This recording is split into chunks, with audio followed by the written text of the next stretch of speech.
Hi, everyone. It's Dr. Karen, the women's midlife specialist, and we have a 53-year-old who is postmenopause. She also had a hysterectomy with her ovaries removed, and she is a very comprehensive, she's going to need a very comprehensive assessment and plan here. So, if you're looking to know about a true comprehensive assessment, this is the one you definitely want to watch all the way through.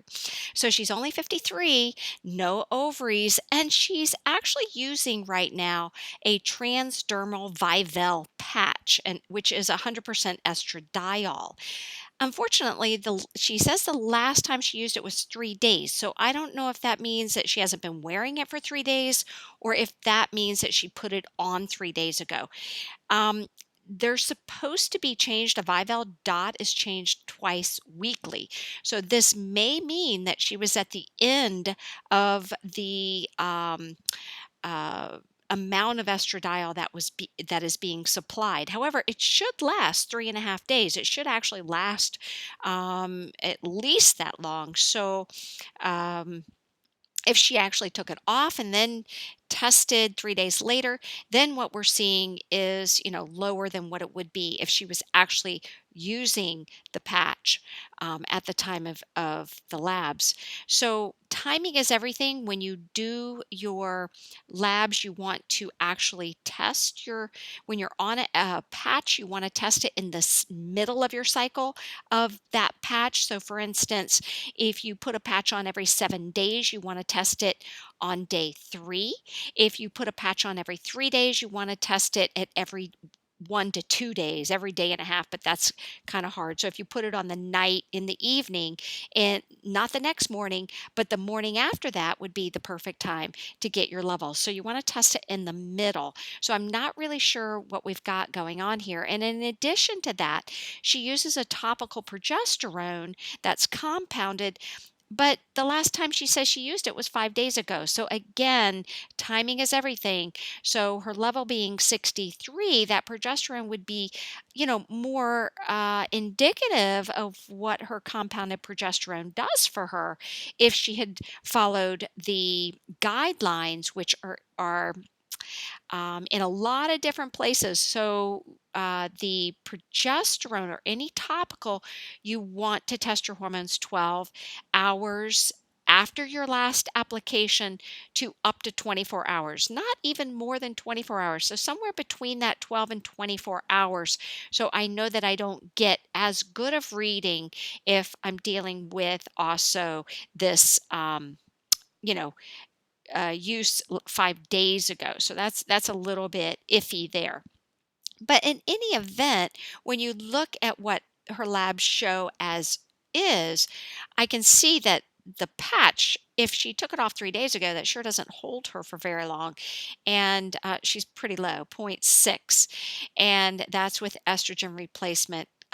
Pretty low. And the progesterone at 63, 3 days last used, I would hope that it would be higher, but at the same time, it's 63. And if the estrogen stays that low, then her progesterone to estrogen ratio is normal, but it's at the lowest end of normal. And we would really think that I forgot to introduce her, that MM would want a little higher estrogen level than that. So as this goes up, if her progesterone doesn't go up as well, this ratio is going to go down and she's going to be estrogen dominant rather quickly. Now, she did test her estriol. She doesn't appear to be taking any estriol. And so, therefore, as expected, it would be low. Her estrone, I'm really glad she tested. It's 2.3, which is actually really good. I'm happy with 2.3 with a BMI of 31 because we know that after menopause or after our ovaries are removed, we can make estrone from our fat cells. So she did an excellent job by testing her estrone level, and it's good. I am very happy to see that. Now, All right, let's see what else we got here. When we look at testosterone, the testosterone is normal for her age for someone who is not supplementing, and the DHEA is in the low normal range for somebody who is not supplementing. But it's actually, oh, excuse me, I believe that's low. 2.3 is low even without supplementation. So, a better way to actually look at this is to look at the graphs. So, oh, yes, okay. So, her estradiol is low, it's down here at zero point 0.6, and the progesterone is average for her age. If she's supplementing, I'd like to see it a little better. Testosterone is low normal, DHEA is just below normal, even for somebody not supplementing at her age. Morning cortisol is okay, a little below average for her age at about 7, 8 o'clock when she did her saliva. Now, I just want to say that the 5L dot we have to remember is this estradiol patch. It needs to be changed twice weekly. So at 3 days last use, it's not lasting long enough, or it was time to change it. It should last for a little more than 3 days, 3.5 days. And I also wanted to show you that in 2015, she used a topical estrogen. She didn't use a progesterone, if these are correct. She didn't use a progesterone, probably because her doctor said you don't need to because you don't have a uterus. We know that's not true, but she wasn't using any, but her estrogen level was certainly much better. But look how estrogen dominant she was with a progesterone to estrogen ratio of a lousy 6. That might have been why she got off of it, because she was like, holy crap, I've got to get off of this. But all she really needed to do was add progesterone to that mix, and she probably would have been in a lot better situation. Okay, so what about some symptoms? Let's take a look at some symptoms. Okay, so because she's done it 4 times, there's less room to actually write in here. So when we look at everything down here in a collection of symptoms, her number one at 34.8 happens to be low metabolism. After that is high cortisol. After that is um, progesterone and estrogen deficiency.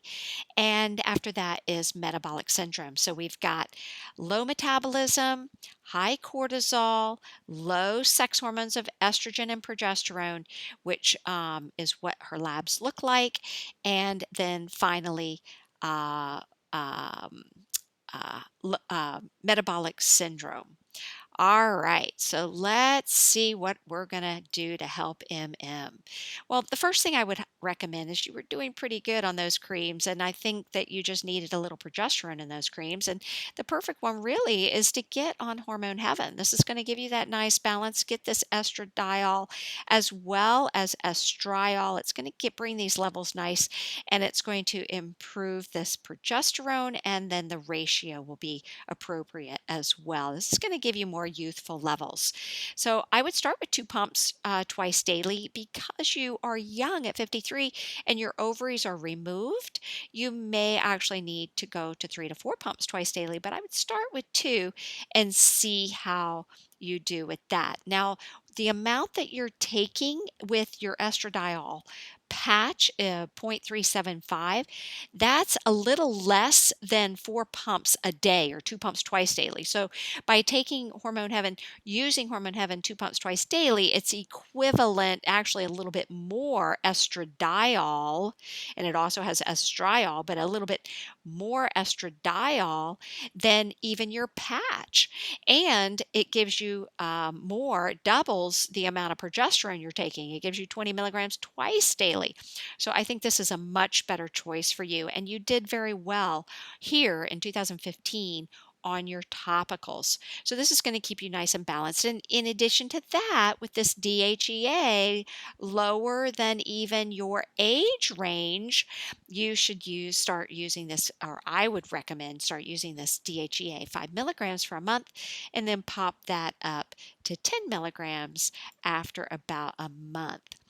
Now, there's still concern for this thyroid because low metabolism was one of your top, in fact, the top complaint, low metabolism and high cortisol. So we've now established and taken care of this estrogen and progesterone deficiency problems, and we've done a little bit of the high cortisol with starting the DHEA, but this low, because remember, DHEA supports the adrenal glands, but this low metabolism and high cortisol are the next things that we need to address. Okay, so let's do that. The first thing that I would recommend, because you're looking like you have low thyroid symptoms, is getting your thyroid tested. So you can get this through your doctor, or you can do it through ZRT. ZRT has a blood spot kit for thyroid. And then I would look at the levels once they come back and decide if they're within the normal reference range. You have to remember the normal reference range is for everyone. It's conventional, and it covers over 90, it covers 90% of the population. Well, we know that that percentage of the population is not normal. So, what we want to do is optimize these thyroid levels. So look for a free T4 and a free T3. Make sure you get both of these, free T4 and free T3, in the mid to higher range of normal reference ranges. And make sure that your reverse T3, if you're able to get that, that it's in the lower end of the reference ranges, because reverse T3 is not active and it actually inhibits your free T3 from being able to work.